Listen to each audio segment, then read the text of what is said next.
Today we're going to cook mutton and Swede curry. So here we have 6 onions, medium size, all chopped, roughly chopped as such. I'll do that in a second. There is about 2 pounds of mutton in here. It's a mixture of boned meat and boneless. And it's essentially the mutton leg that's chopped up by the butcher, ready for me to use. In here, I've got around half a Swede, chopped and diced as such, ready to go in as well. There will be 2 chili balls and 1.5 ginger and garlic balls to go in, or squares as they are. So that will be ready.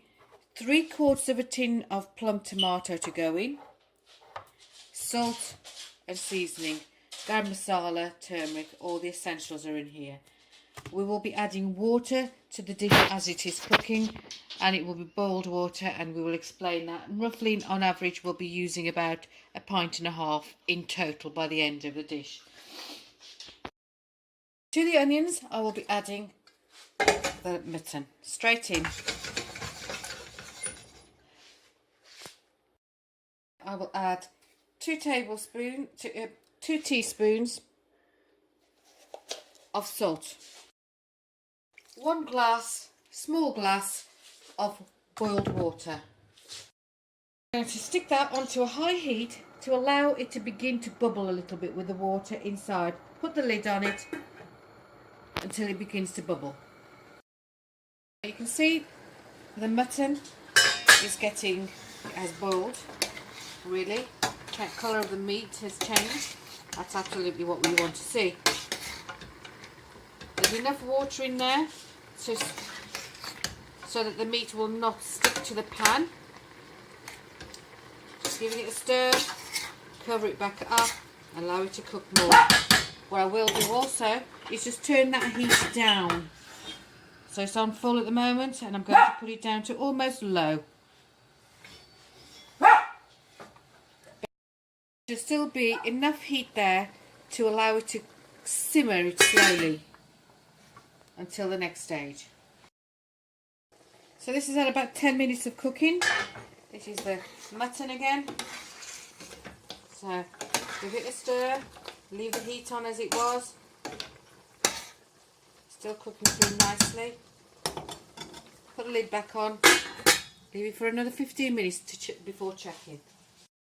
The mutton, you can see that quite a lot of water has been released from that. That allows that to cook it in its own juices. You've noticed I've not added any oil. Meat generally does not need any oil adding to it. It should cook in its own juices. So that is looking good. To that now I will be adding the ginger. Not the chilli, not yet, just the ginger and garlic. In it goes.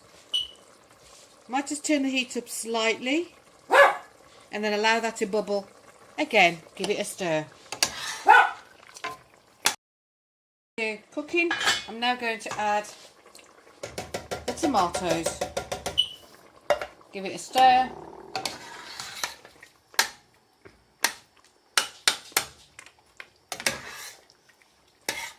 I wouldn't worry too much about breaking it all up because it will mush up as it's cooking. So check it again in another 15 minutes before the next set of ingredients. Or mutton has now had about another 10 minutes of cooking. You can see it's all coming together. Sauce is looking nice and thick. But the mutton usually takes a lot longer to cook, so I'm going to give it another 10-15 minutes before I look at it again. Mutton is cooking through still, I should say. Sauce is thickening nicely. To that I'm now going to add some of the methi. A tablespoon going straight in. I'm going to add the Swede And I'm also going to add the chilli. Give it a stir.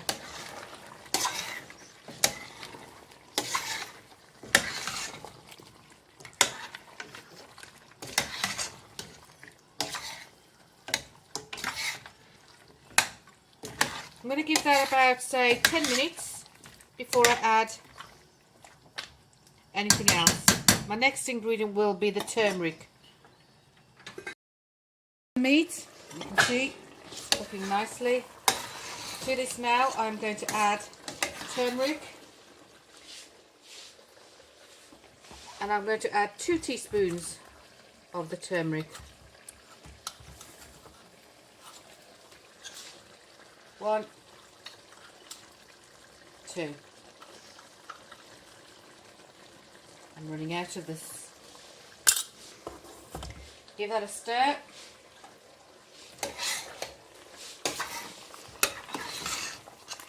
And at this point, because there's very little water in here at the moment, I'm going to add some in. It cooks in its own juices. And I'm going to add in probably about a pint of water. Now this is boiled, cooled down. And that's fine to use. Give it a good stir and allow it to cook through. You can see that the Swede is softening. Put the lid back on. Give it another 15 minutes. The meat all done now. The only spice left to put into there is the garam masala and some seasoning and some coriander for garnish. So goes 2 teaspoons of garam masala. Give it all a stir. Give it 5 more minutes of cooking and then switch off the gas, ready for the garnish. 5 more minutes. I'm going to switch the gas off now and add the coriander for garnish.